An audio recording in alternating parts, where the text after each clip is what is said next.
of our video series around the social emotional core competencies.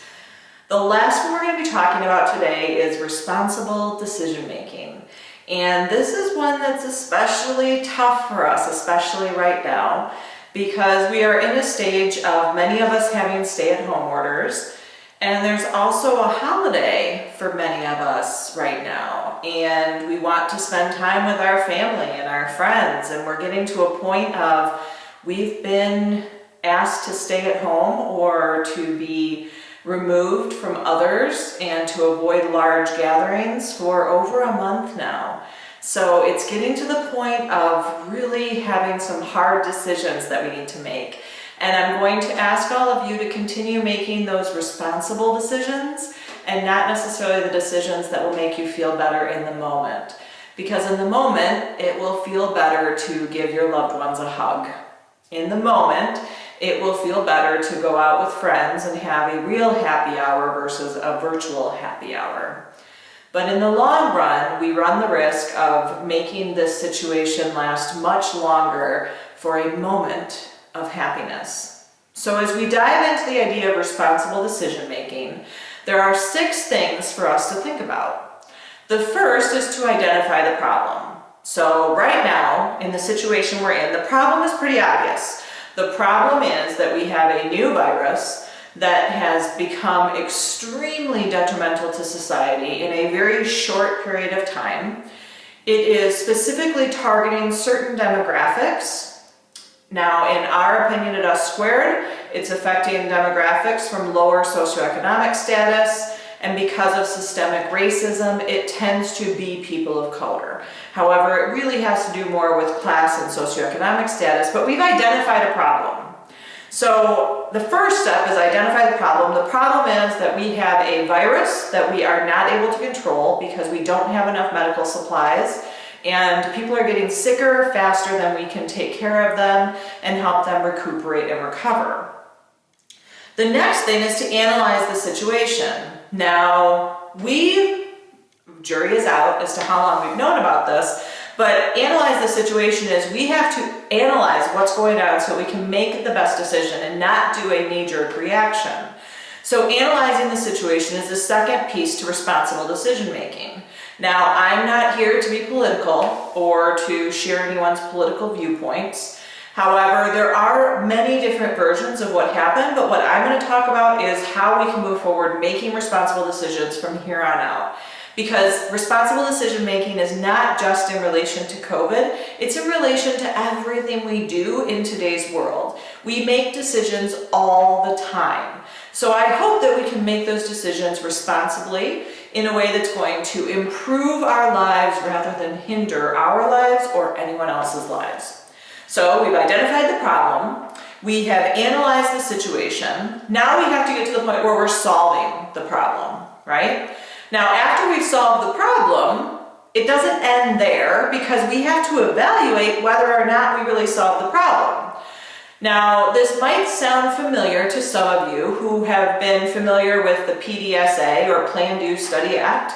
We have to plan, which is evaluate, identify, right? We have to do something, so we have to solve it. Then we have to study it, which means we have to evaluate whether or not what we did was good. And then we have to actually reflect on that, and then we have to act, which is ethical responsibility. After we have done all of the pre-work, we've planned, we've analyzed, we've identified, then we study whether or not it's working, the responsible decision maker then acts on what they have gathered. So if we have gathered information that tells us that we are making a difference by staying home, then we need to continue staying at home until we are past this. And if we go outside of COVID and we look at academics or we look at corporate profit, if we can see a benefit to what we're doing, then a responsible decision maker would continue those things or act upon what they have found. We have to act from data and evidence and not just our gut, because no matter how good it would feel to give someone close to us a hug right now, data is telling us that we can't. We have to do this virtually right now because in the long run it's going to help us. And our goal in life is to be responsible citizens, and part of that is responsible decision making. So as we've talked about social emotional learning, we've talked about how to be self-aware and how to appreciate diversity and how to look at those around us. But then after we've analyzed all of those situations and we've looked at the good that can come, we have to make responsible decisions. So as we wrap up this video series around the core competencies, again, it's about making responsible decisions, being responsible citizens, being responsible and good people. Because all of us are. We believe this strongly. Every single person, when they wake up in the morning, has the best of intentions to do the right thing, based on what they believe to be the right thing. No one gets up trying to make other people's lives miserable. And if they do, they're doing that from their lens because they feel like that is what is right.